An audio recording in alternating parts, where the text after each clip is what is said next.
Assalamualaikum warahmatullahi wabarakatuh.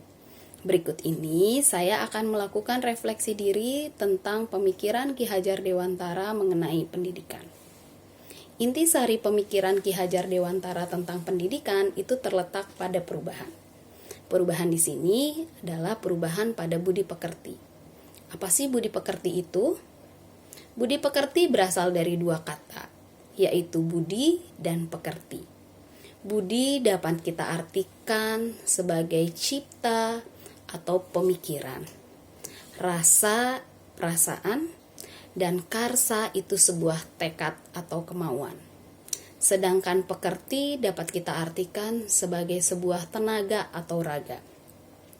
Perubahan pada budi pekerti harus berjalan beriringan dan seimbang agar kita bisa menajamkan pikiran, memperhalus rasa, memperkuat kemauan, dan menyehatkan jasmani. Sehingga pendidikan akan menghasilkan siswa-siswa yang tidak hanya pintar dan cerdas, tetapi juga siswa-siswa tersebut bisa memiliki kebijaksanaan. Lalu, proses pembelajaran yang seperti apa yang mencerminkan pemikiran Ki Hajar Dewantara?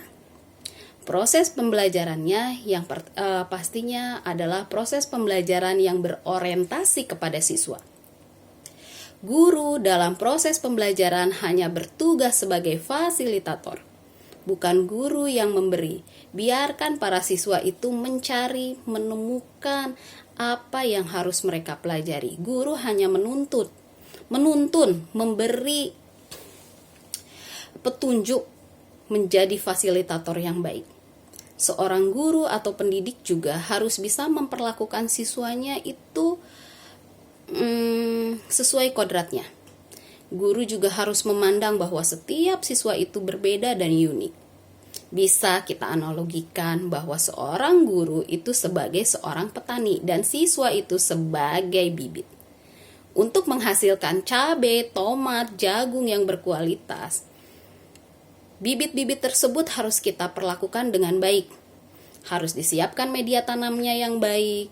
Setelah ditanam harus kita siram, harus kita pupuk, buangi gulmanya, berantas hamanya, sehingga ketika panen kita bisa menghasilkan tomat, cabai, jagung yang berkualitas.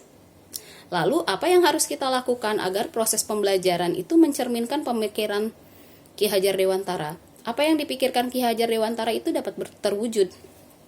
Nah, yang harus dilakukan ya tentu saja seperti tadi saya bilang, proses pembelajaran harus berorientasi kepada siswa dan guru harus bisa mengoptimalkan segala potensi yang ada pada siswa semaksimal mungkin. Nah, dari konsep pemikiran Ki Hajar Dewantara itu, mana yang sudah saya lakukan? Yang sudah saya lakukan ya mulai dari hal-hal kecil. Saya berusaha menjadi teladan bagi para siswa saya. Saya memberi contoh dari hal-hal kecil, misalkan membuang sampah pada tempatnya. Memberikan teladan untuk selalu makan dan minum sambil duduk atau jongkok, tidak sambil berdiri.